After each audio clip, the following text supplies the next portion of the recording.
ان کی طرف سے ہم قربانی کر سکتے ہیں؟ تو جواب ہے کہ جی ہاں، اس کی اجازت تو ہے، کیونکہ بہت سی کچھ ایسی روایات بھی آئی ہیں جس میں حضرت امیر المومنین علیہ السلام نے بات بیان فرمائی ہے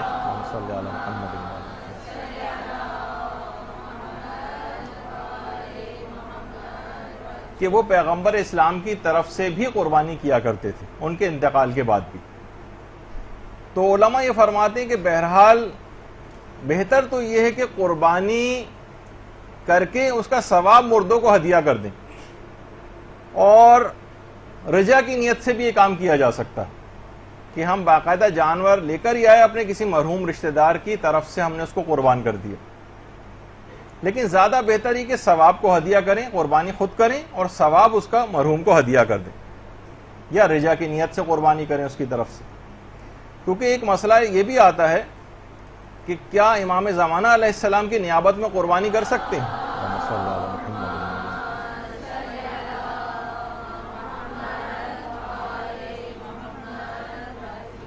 تو امام زمانہ کی نیابت میں بھی قربانی جائز تو ہے، لیکن اس میں بھی علماء کہتے ہیں کہ قربانی خود کریں اور ثواب قربانی امام زمانہ کو ہدیہ کریں،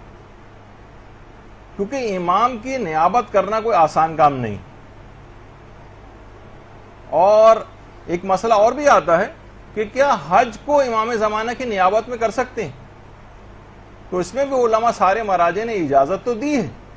البتہ مرحوم آیت اللہ بہجت تھے، وہ اشکال لگاتے تھے، کہتے تھے کہ امام زمانہ اشکال کی بنا پر امام زمانہ کی طرف سے